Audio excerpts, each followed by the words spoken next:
네, 세상에 단 한 곳뿐인 시집 해설 바로 가보도록 하겠습니다. 화면 전환할게요. 자, 보시면은, 자, 자습서 페이지 23페이지입니다. 간단하게 이제 이 소설에 대한 간략한 소개가 되어 있는데, 자, 이건 아실 거예요. 일단 하이라이트 쳐져 있는 부분을 보시면은, 현재, 과거, 현재 구성. 따라서 액자식 구성이다. 내부 이야기, 외부 이야기에 또 내부 이야기가 존재한다는 소리지. 그렇다면 내부 이야기는 곧 보겠니? 과거 이야기가 바로 내부 이야기가 된다고 볼 수 있겠다. 알겠죠? 자, 여기 밑에 보시면 성정소설이라고 합니다. 이 소설은. 자, 성정소설이 뭐냐? 일단은 간단하게 약간 어떤 인물이 뭐 단순히 아이였다가 어른으로 성장하는 내용도 있지만, 그리고 그 과정에서 무언가를 약간 깨닫게 됩니다. 삶에 대해서 약간 뭔가를 깨닫게 되는, 한마디로 정신적으로 성숙하는 과정을 드러내는 게 바로 성장소설이라고 하는 거예요. 알겠죠? 자, 이 소설도 마찬가지입니다. 얘가 꽤 어렸을 때부터 약간 이 시에 대한 관심을 가지잖아요? 근데 여기서의 키포인트는 뭐냐면은 그 시의 소재가 상황에 따라서 달라진다는 점. 그 달라지는 과정을 통해서 시라는 게 정말 나한테 이런 점에서 중요하겠구나 라는 걸 깨닫게 되기 때문에 얘가 성장소설이라고 볼 수 있는 거야. 알겠죠? 자, 그다음 바로 본문 분석 한번 가볼게요. 내용 자체는 굉장히 단순합니다. 일단은 맨 처음에 어떤 기자가 나옵니다. 그죠? 자, 이 기자가 바로 주인공이죠? 읽어보신 분들은 아시겠지만. 자, 근데 이 기자한테는 어떤 사건이 일어나? 어느 때처럼 약간 기계적으로 일을 하고 있는 이 기자에게 갑자기 어떤 여자한테 전화가 걸려옵니다. 그죠? 자, 그리고 이 여자는 자신의 신분을 밝히지도 않고, 여기 하이라이트 쳐져 있는 부분, 자신의 신분을 밝히지도 않고, 갑자기 이런 말을 해요. 돌려드릴 것이 있어요. 자, 그렇다면은 여기서는 이 말을 듣고 이 기자 같은 경우는 약간 누굴까? 라는 호기심이 들겠죠. 근데 이런 호기심이 드는 것은 이 소설 속 인물인 나뿐만 아니라 독자 또한 누구지? 라고 호기심을 느끼게 됩니다. 그렇기 때문에 이런 여자는 어떤 기능을 하는 거야? 우리 독자로 하여금 호기심을 유발하는 기능을 해요. 알겠죠? 어렵지 않습니다. 자, 그리고 돌려드릴 게 있대요. 그다음 돌려드릴 게 뭐냐? 20회 동안, 20년 동안 갇혀있던 말들을 돌려주겠대요. 근데 여기서 똑같아요. 그냥 우리 입장에서도 20년 동안 갇혀있던 말들을 돌려준다는 게 무슨 뜻일까? 라고 이제 호기심을 가지게 되는 거지. 그치? 네. 굉장히 약간 알쏭달쏭한 상황입니다. 원래 기자죠? 이 기자인 나는 오전 약속을 하지 않는 사람입니다. 하지만 이 여자와는 오전 약속을 했어요. 그래서 이 나의 원래 특징에 대해서 약간 디테일한 문제가 나올 수 있으니까 이 구절 꼭 기억해 주시길 바라겠고요. 자, 다시 한번 말씀드리지만 디테일한 내용들은 저랑 안 합니다. 일일이 다 문제 하나하나를 읽지 않을 거예요. 다만 여러분들은 문제 풀 때는 꼭 읽어 주셔야 됩니다. 왜냐면 디테일한 문제에 항상 대비해야 되기 때문에. 근데 그런 디테일한 문제는 저랑 해서 될 게 아니라 여러분들이 한 번만 꼼꼼히 읽는다면 충분히 맞출 수 있는 문제다. 알겠죠? 그렇기 때문에 저랑 안 하는 거예요. 중요하지 않다는 게 아닙니다. 자, 다음. 어쨌든 그 여자와 결국 만나게 됩니다. 근데 그 여자를 보는 순간, 어, 현아라는 사람이었대요. 구면이었던 거지. 아는 사람이었던 거지. 그죠? 그 다음에 이 현아가 도대체 누굴까? 아직은 모르겠지만, 뭐, 약간 이전에 알았던 사이인 거는 분명한 것 같아요. 그죠? 자, 그리고 여기 중간 보시면은 현아의 외양 묘사가 나옵니다. 글을 다 읽어보신 분들은 아시겠죠? 이 현아가 누구예요? 내가 어렸을 때 내가 짝사랑했던 여자예요. 근데 그 옛날 모습과 지금 모습이 크게 다르지 않았다라고 합니다. 그런 장면을 지금 외양 묘사를 통해서 나타내는 거예요. 자, 그리고 현아가 나를 만난 이유가 뭐였어요? 돌려줄 게 있다 그랬잖아. 20년 동안 갇혀있던 말들.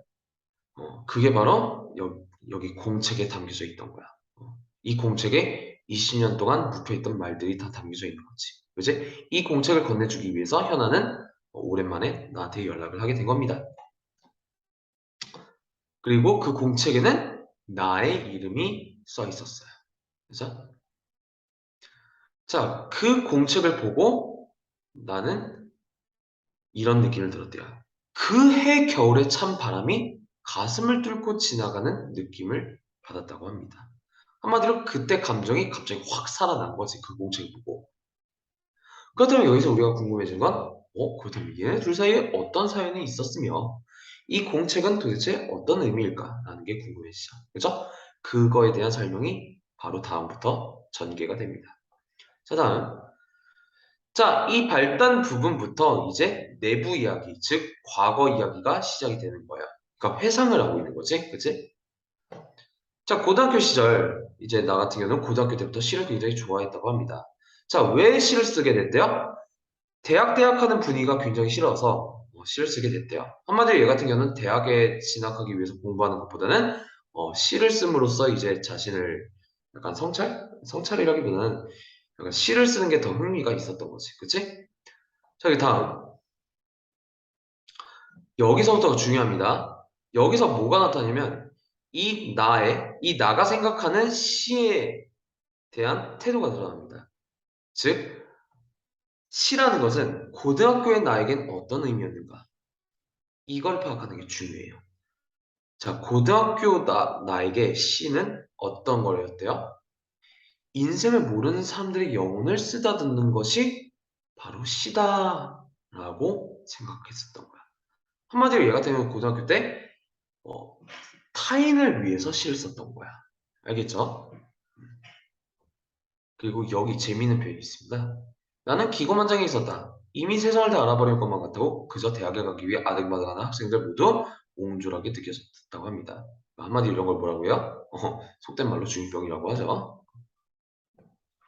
그리고 니체와 쇼펜하우어의 탈속한 듯한 주장을 선생들의 거침없는 기인감에 푹 빠져 있었다고 합니다.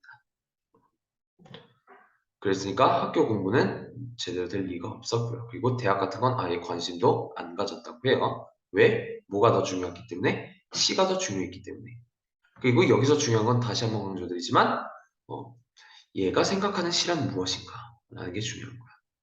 고등학교 때 나는 어떤 것이 시다? 인생을 모르는 사람들, 한마디로 다른 사람들의 영혼을 쓰다듬어주는 게 바로 시다라고 생각을 했던 거야. 알겠죠?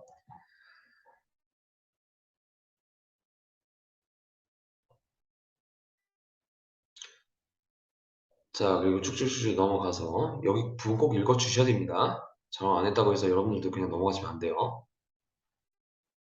자, 그리고 또 여기서도 이제 시에 대한 가치관이 드러납니다. 시란 마땅히 세속의 탁한 삶의 눈먼 이들에게 뭔가 그럴싸한 말을 들려주는 게 바로 시라고 얘는 생각했던 거야. 알겠죠? 그렇게 생각했던 와중에 현아를 만나게 됐다고 합니다.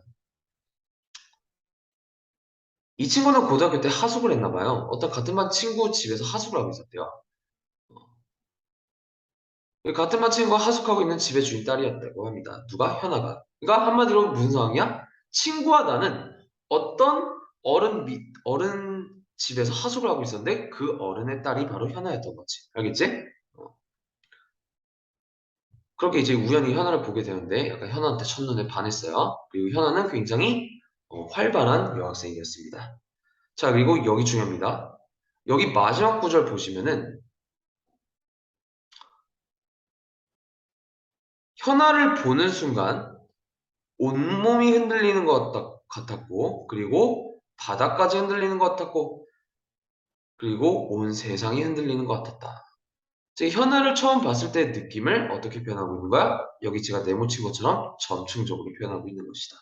알겠지? 이런 표현 기법 저는 나올 수 있을 것 같아요. 꼭 알아두시고요. 자, 그리고 이 현아도 약간 나랑 친해진 이후에 이제 내가 시를 쓴다는 이야기를 듣고 약간 흥미를 가지게 되죠.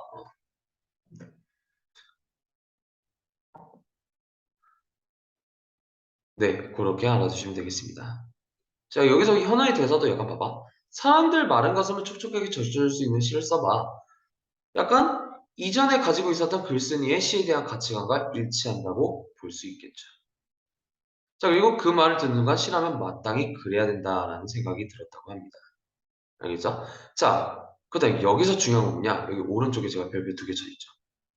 현아를 만나기 전에는 일단은 나의 관심사는 막연하게 짝이 없는 삶이나 세상, 그리고 추상적인 대상에 대한 관심사였다면, 그리고 또 C에 대한 가치관은 내 멋대로 세상에 대해서 내뱉는 관념적이고 추상적인 말. 하지만 현아를 만나기 후에 관심사는 당연히 현아였고요. 그리고 C에 대한 가치관도 변하는데 현실에 기반을 둔 구체적인 C. C는 마땅히 이래야 된다라고 가치관이 변하게 된 거야. 내가 여기서 중요한 게 뭐라고 그랬어요? C에 대한 가치관이 변화한다라는 점이 포인트라고 그랬지. 그치? 그렇게 알아볼 수 있겠다. 자, 따라서 이 현아의 대사는 C에 대한 나의 가치관을 변화하게 하는 계기라고 볼 수 있어요. 알겠죠? 여기 중요합니다. 별표 2개 쳐주세요. 이 장면. 자, 일단 자문단 한번 가시면은 자, 이거는 제가 학원에서 한번 설명드렸을 거예요. 직접 제시와 간접 제시. 성격을 직접 제시하고 간접 제시한다의 차이점. 그죠? 자, 스스럼없고 색색하다. 성격이 직접적으로 제시돼 있고요. 그리고 근데 그 밑에 줄 같은 경우는 간접 제시예요. 왜냐하면은 현아의 행동을 통해서 현아가 굉장히 활달한 아이구나라는 걸 예측할 수 있기 때문에 얘는 간접 제시라고 볼 수 있는 거야. 알겠지? 자, 그리고 여기 나는 바야흐로 막연하게 짝이 없는 삶이 세상이라는 것은 뒤로 제쳐놓고 눈앞에 현아 생각. 한마디로 지금 여기는 무슨 장면이야? 관심사가 변화한 장면이야. 적어주세요. 중요합니다. 아시겠죠? 자, 그리고 내가 아까 오른쪽 날개에 별표쳐 있던 장면이 여기 나타납니다. 나도 모르게 연습장을 펴놓고 뭔가를 끄적이는데 그동안 끼적거린 시와는 다른 시였대요. 어.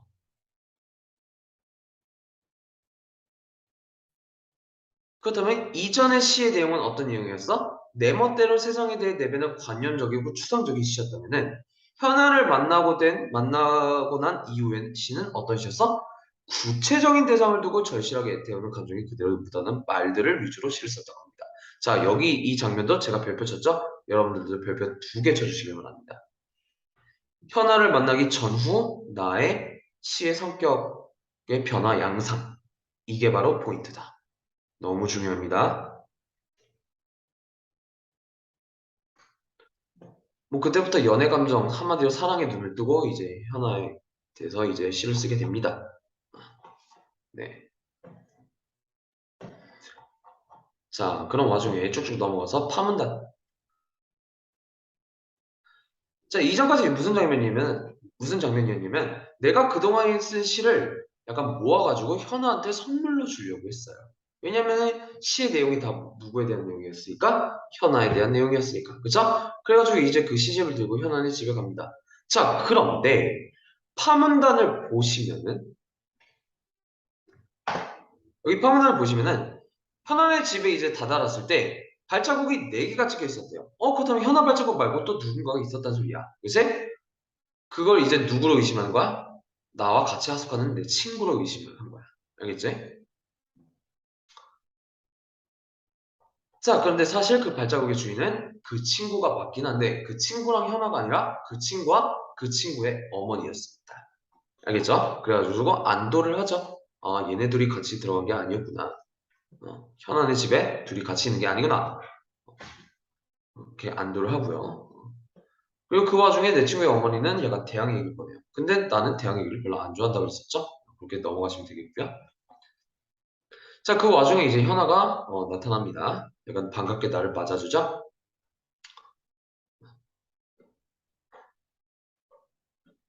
그리고 우리가 놓친 장면이 있다. 친구한테 뭘 부탁해요? 지금 현아 아직 만나기 전입니다. 자, 친구한테 뭘 부탁해요? 현아한테 내가 쓴 시집 좀 전해달라고 부탁을 합니다. 근데 친구는 그걸 물끄러미 바라보고 있어요. 약간 당황해한 거지. 왜 당황했을까? 친구도 현아를 좋아했던 거야. 근데 그런 와중에 뭐 내가 뭐 현아 선물이라고 주니까 뭔가 조금 기분이 좋진 않았겠죠. 그렇죠? 자, 그 와중에 현아가 나타나고요. 현아가 같이 놀자고 하지만 나는 약간 튕기면서 돌아옵니다. 왜 튕겨요? 현아가 빨리 약간 내 시집을 읽어봤으면 하는 마음에 어, 현아랑 노는 거를 보류합니다. 자, 그리고 나서 나는 현아의 반응을 이제 기다리고 있는데 현아가 아무 반응이 없어요. 그죠? 이상하죠? 그렇다면 우리는 뭘 예측할 수 있겠니? 약간 그 친구가 도중에 그 시집을 어떻게 했구나라는 걸 예측을 해볼 수가 있는 거야. 이제 그리고 나는 약간 그렇다고 현아한테 직접 찾아가기도 좀 그렇고요. 어, 자, 그렇게 이제 나는 고등학교를 졸업하고 대학도 다니고 군대도 갔다 오고 이제 어른이 되어서 기자가 됩니다. 그 와중에 이제 현아는 보지 못한 거죠. 그리고 현아한테 약간 반응을 받지 못했다라는 실망감에 그 후로는 더 이상 시를 쓰지 않게 됩니다.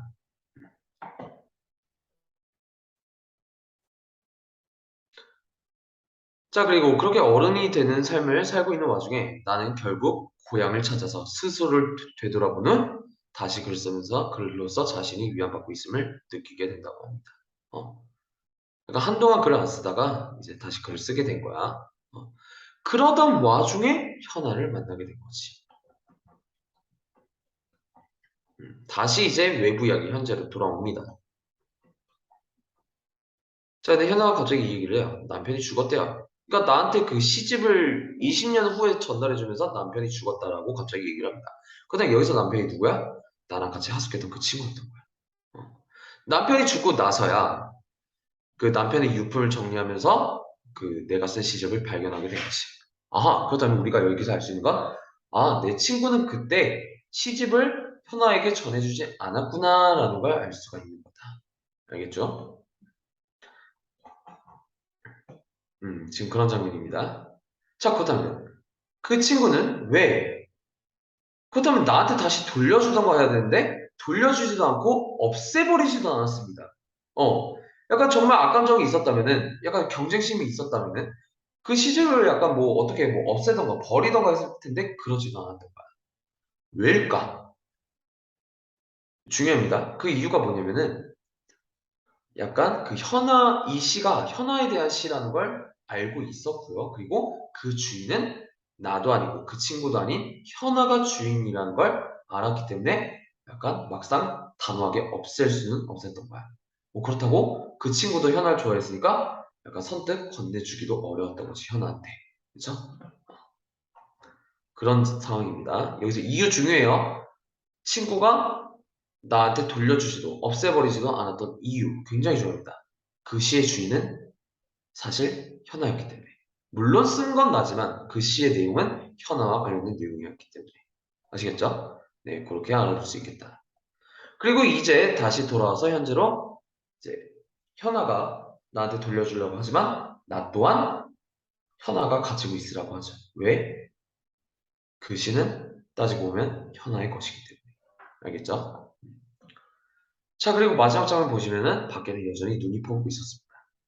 눈길 위에 발자국을 찍으며 발걸음을 뗄 때마다 오빠는 손과 밟히는 것 같았어요. 자, 지금 현재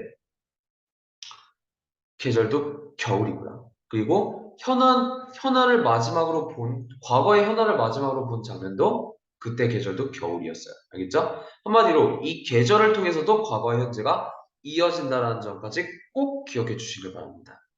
아시겠죠? 네, 중요합니다. 그리고 이유, 여러분들 다시 한번 여기 별표 2개 쳐주세요. 중요하고요. 네, 따라서 이렇게 세상에 단 한 번뿐인 시집, 요 같은 경우는 이렇게 해설을 마무리할 수 있을 것 같습니다. 그래서 학습 활동 같은 경우도 제가 다 이전에 했던 내용이에요. 뭐 순서 배열 같은 경우도 크게 어렵진 않을 거고요. 다만 문제로 나올 수 있다는 점 항상 염두해 주시면 되겠습니다. 그리고 여기 중요하네요. 페이지 35페이지를 한번 펴보도록 하겠습니다. 이제 일반 학습 활동을 보시면은 자, 중요 부분에서 나가 다시 글 쓰게 된 계기를 조금 더 디테일하게 나타나주고 있는 장면이에요. 그죠? 그래서 마지막 장면만 보시면 내용을 쓰다는 글과 내 많은 가슴을 촉촉하게 적셔주기 위해서 그렇게 적이고 있는 줄도 몰랐다. 다른 누구도 아닌 나 스스로를 위한 글을. 자, 여기서도 지금 무슨 상황이야? 시에 대한 가치관이 변한 거야. 고등학교 때는 약간 시에 대한 가치관이 뭐였어요? 다른 사람들을 위한 시. 물론 중간에 현을 만나면서 그 표현 기법은 달라진다고 그랬죠? 추상적이었다가 구체적으로. 어쨌든 다른 사람들을 위한 시를 썼다가 이제 뭐 현한테 약간 그 차였다고 해야 되나요? 그 현한테 반응을 얻지 못하고 나서 뭐 어른이 되는 과정에서 썼던 글은 남이 아니라 나를 위한 글을 썼던 거예요. 알겠죠? 시에 대한 가치관의 변화, 시에 대한 내용의 변화. 이게 바로 출제 포인트 1순위라고 보시면 돼요. 꼭 기억해 주시고요. 네, 여기서 중요한 거는 네, 다 강조를 드렸습니다. 네, 이렇게 해서 마무리할 수 있을 것 같고요. 여러분들 관련 숙제 제가 페이지 쪽수 다 알려드릴 테니까 요번 이제 추석 거치면서 꼭 숙제 해와주시고 오답까지가 엄연한 숙제입니다. 아시겠죠? 네, 고생 많으셨고요. 학원에서 뵙도록 할게요.